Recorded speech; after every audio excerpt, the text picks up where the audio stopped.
জুমার দিন কেউ যদি গোসল করে তাড়াতাড়ি মসজিদের উদ্দেশ্যে রওনা করে হেঁটে হেঁটে, কিভাবে হেঁটে রওনা করে, বাহনে না চড়ে। তো আপনারা তো মাশাআল্লাহ অনেকে এই সাভার থেকেও মিরপুরে জুমা পড়তে যান, আপনারা হাইটে যাবেন নাকি?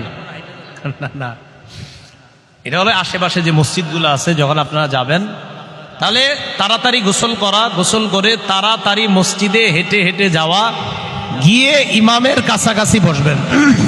বসার পর যদি ওই ব্যক্তি ইমামের কথা শোনে, রাসূলুল্লাহ সাল্লাল্লাহু আলাইহি সাল্লাম বলেন তার প্রত্যেকটা কদম, এই যে একটা কদম ফালাইলেন আবার উঠাইলেন, আবার ফালাইলেন আবার উঠাইলেন, এই প্রত্যেকটা কদমের দাম 1 বছর রোজা রাখা, 1 বছর নামাজ করার যেই সওয়াব, আল্লাহ তাকে সেই সওয়াব দান করবে শুধু 1 কদমের বিনিময়ে।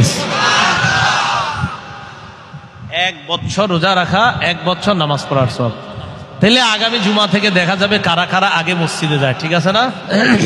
এই জন্য আগে আগে জুমার দিন মসজিদে যাওয়া। তাহলে হাদিস থেকে আমরা জানলাম যে এই উম্মত ইবাদত করবে কম, সওয়াব পাবে বেশি। বাকি এটা প্রতিদিন যে এমন না, এটা মাঝে মাঝে আল্লাহ অফার দেয়। রমজান মাসে লাইলাতুল কদর, জুমার দিন সপ্তাহের মধ্যে এই অফারগুলো আমরা পাই। তো এই উম্মত হায়াত পায় কম, কিন্তু এই উম্মত ইবাদত কিছু কিছু দিন যদি করে, তো অতীতের উম্মত যদিও 1000 বছর হায়াত পায়, 500 বছর হায়াত পায়, এই উম্মত সামান্য মুহূর্ত ইবাদত করে অতীতের উম্মতের 500 বছরের সওয়াব এই উম্মত সামান্য মুহূর্তে নিয়ে যেতে পারে।